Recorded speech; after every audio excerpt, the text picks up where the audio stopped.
Nos metemos en otros temas de actualidad. Les proponemos hablar, conocer, reflexionar sobre la pedofilia, sobre el abuso a menores de edad. Para ello recibimos a la psicóloga Fabiana Condon, integrante de la Red Uruguaya contra la Violencia Doméstica y Sexual. Bienvenida. Muchas gracias, buenos días. Bueno, a propósito de las últimas noticias y de la imputación del ex senador Gustavo Penades, se ha puesto este tema sobre la mesa. Me gustaría comenzar definiendo, ¿no?, de qué hablamos cuando hablamos de pedofilia. Buenísimo, capaz que me parece una pregunta re importante porque es importante distinguir la pedofilia del abuso sexual contra niños y niñas. La pedofilia es una condición, una patología que tienen algunas personas donde su deseo sexual está orientado a niños y niñas. Y no todas las personas, no todos los pedófilos abusan sexualmente de niños. De hecho, algunos, reconociendo su condición, reconociendo su problema, piden ayuda y logran de alguna manera controlar como ese impulso porque entienden que además de que es un delito, genera daño. A diferencia de la mayoría de los ofensores sexuales que no son pedófilos, que estando en un lugar de poder abusan sexualmente de niños y de niñas. En nuestro país, hoy tú traías el ejemplo de Penades, la mayoría de los ofensores sexuales no son pedófilos, son personas perfectamente integradas en la sociedad. O sea, el principal problema que sufren niños y niñas es el abuso sexual perpetrado en primer lugar por padres, por padrastros y también por personas de la comunidad, como hemos visto en este caso, ¿no?, con personas con poder político o con poder de alguna manera que desde ese lugar abusan sexualmente de niños. Entonces es bien importante sacarse la idea de que estamos hablando de una patología, estamos hablando de un problema estructural grave que vive en la infancia y que de alguna manera termina siendo tema de la agenda cuando son actores con poder, digamos, como con relevancia. Ahora, quienes abusan. ¿Es consciente el abusador que es abusador?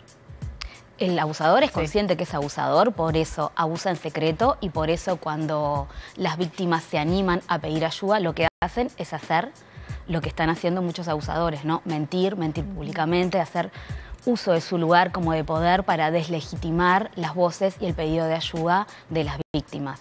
Por eso los niños y las niñas les cuesta tanto, ¿no?, pedir ayuda, porque bueno, cuando estamos hablando del abuso sexual intrafamiliar estamos hablando de padres, ¿no?, que abusan en secreto y que de alguna manera silencian a través de la coerción, silencian a través de la amenaza y también logran sostener el silencio en base a esto que sucede en la sociedad, ¿no?, que nos cuesta entender y aceptar que hay miles, por lo menos el año pasado fueron 1.400 los niños y las niñas que fueron atendidos por situaciones de abuso sexual intrafamiliar, ejercidas por padres y por padrastros que por supuesto son conscientes del abuso, por eso abusan en secreto y por eso intentan someter a los niños e intentan que nadie les crea. Fabiana, parece entonces la clave es ser el poder, ¿no?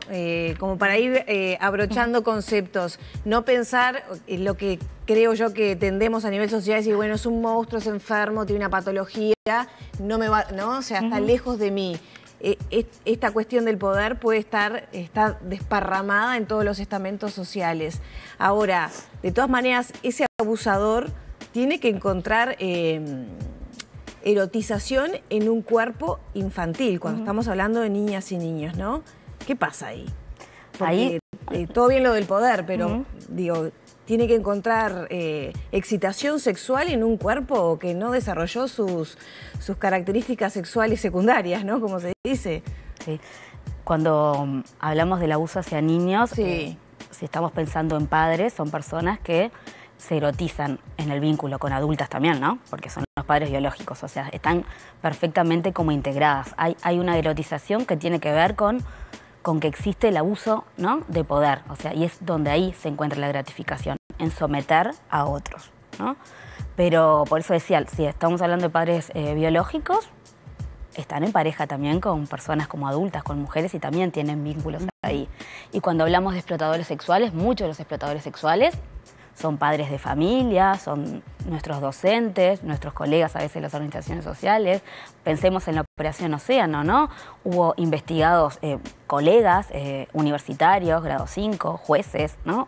Son cualquier persona, digamos, que desde su lugar de poder puede estar utilizando las necesidades afectivas y materiales de los gurises o los vínculos de dependencia en el que están los niños y las niñas para abusar sexualmente y para gratificarse desde ese lugar.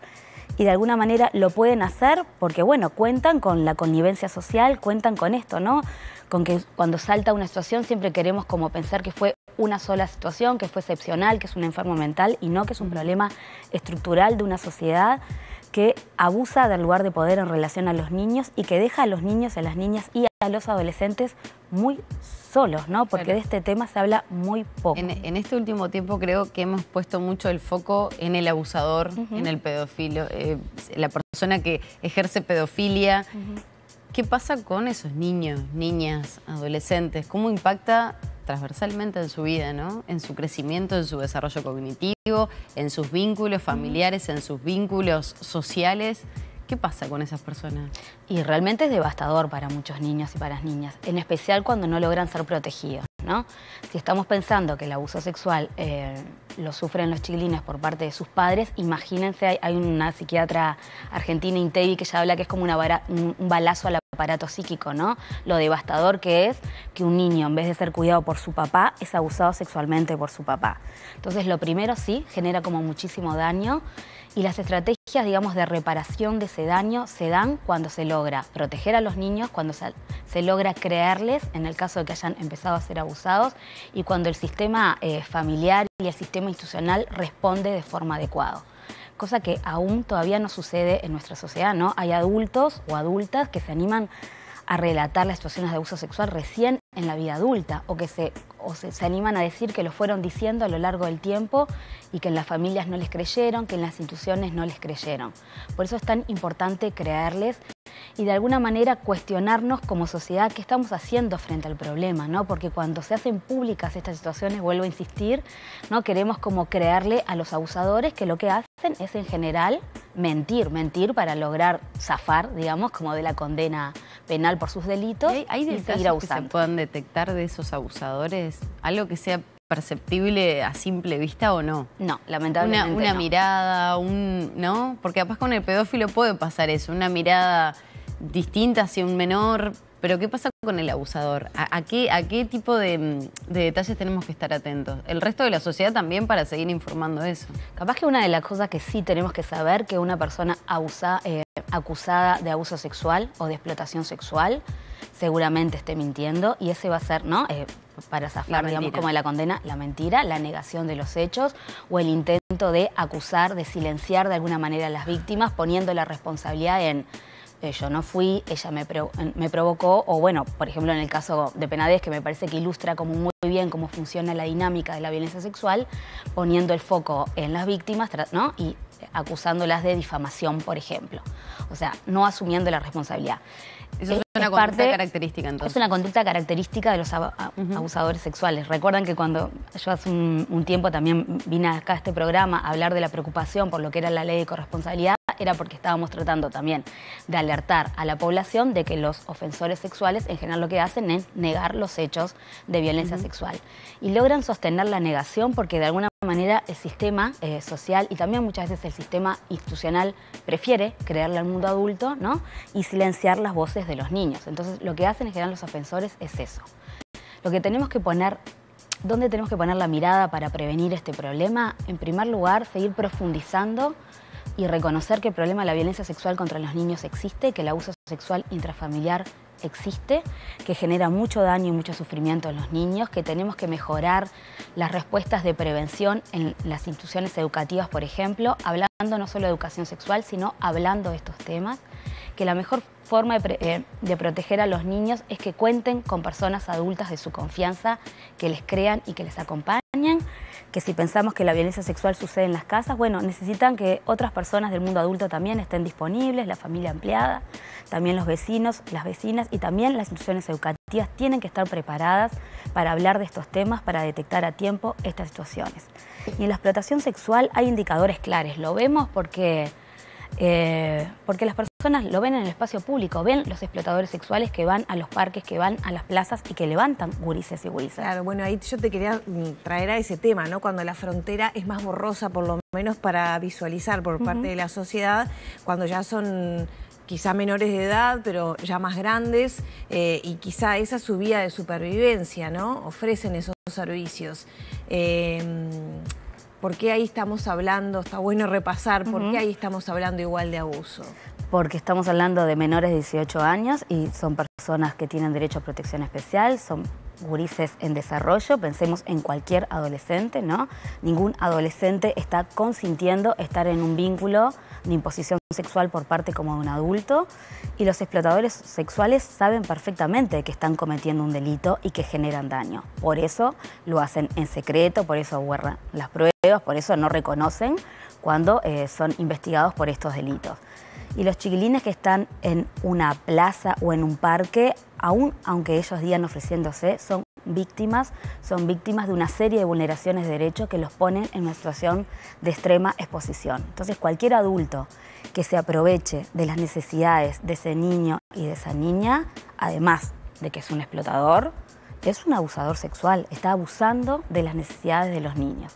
Entonces, si vemos adolescentes en las plazas, en los parques, ¿no? Los vemos en el espacio público con altos niveles de exposición, la obligación del Estado es acercarse a esos chiquilines, a esas chiquilinas, para ver qué les está pasando y generar estrategias de protección de sus derechos e investigar a cualquier adulto que los levante en el espacio público. ¿Qué tendríamos que hacer nosotros? Si vemos, me acuerdo de una fiscal que decía, hacía mea culpa en medio de toda la situación del caso Océano, ¿no?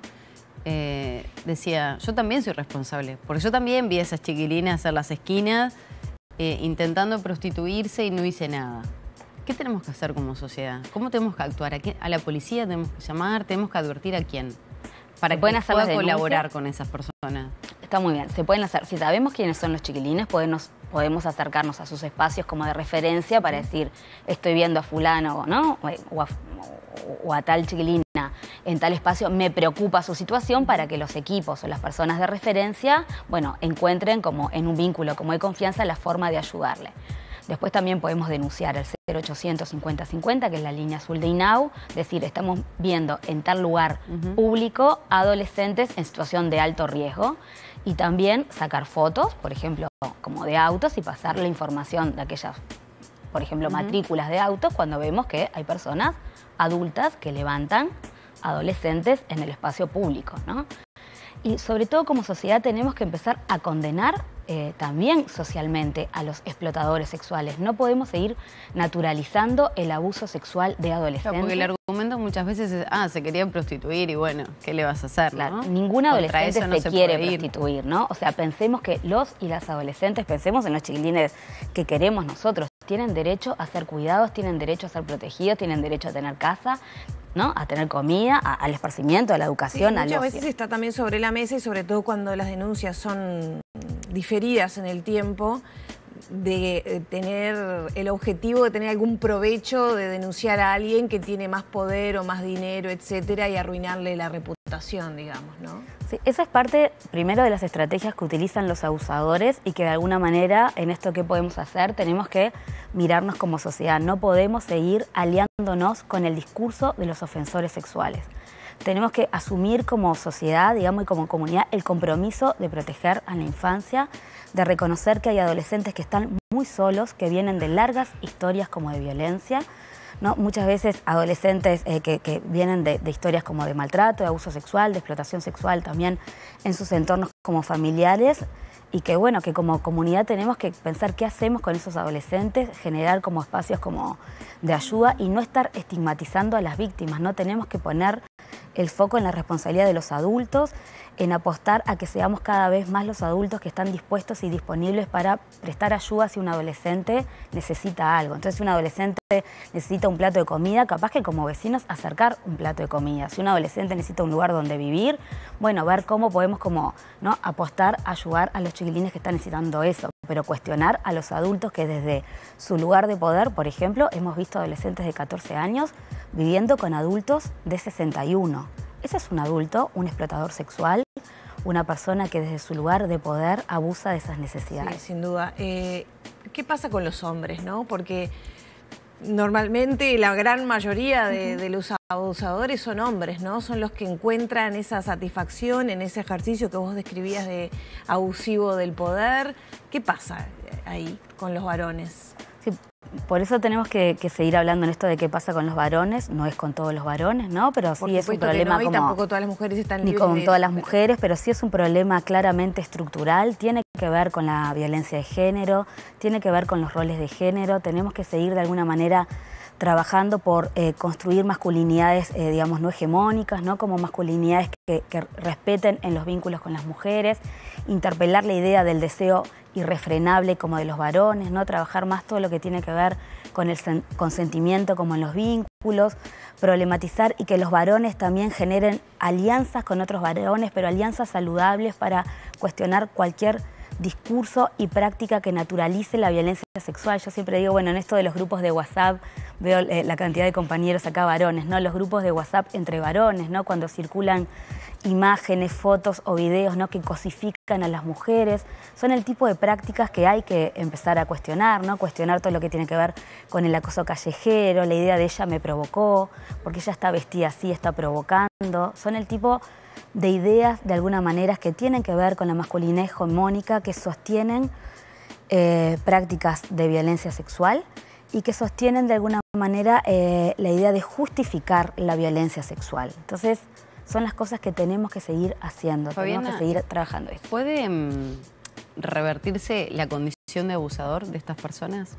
Y pienso, por ejemplo, ayer le consultaba al senador Blas si iba a ir a visitar a Penades y le entendía que no era el momento, pero sí esa persona va a volver a la sociedad en algún momento. No hay cadena perpetua, no hay pena de muerte en nuestro país, y esa persona vuelve a la sociedad. ¿Con qué herramientas vuelve?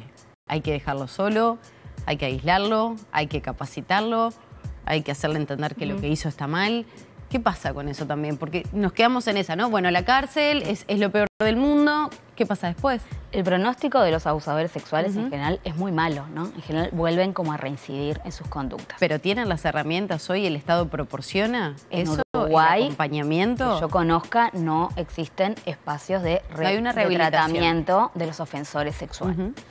Además, para pensar en un tratamiento y una rehabilitación de un ofensor sexual, primero tiene que reconocer la conducta, ¿no? Si la niega hasta el último momento, evidentemente está a años luz, digamos, de pensar de que va a modificar su conducta si la está negando, ¿no? Entonces, el reconocimiento de las conductas de abuso sexual es un primer paso en cualquier proceso de rehabilitación.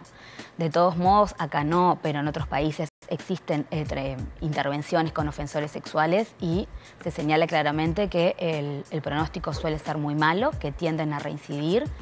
Entonces hay que cuidar a los niños y a las niñas o a las personas que puedan estar en un vínculo de menor poder con cualquier ofensor sexual. Por eso, en esto de cómo protegemos a los niños, de alguna manera los protegemos trabajando estos temas y los protegemos con herramientas, estando alejados de los ofensores sexuales.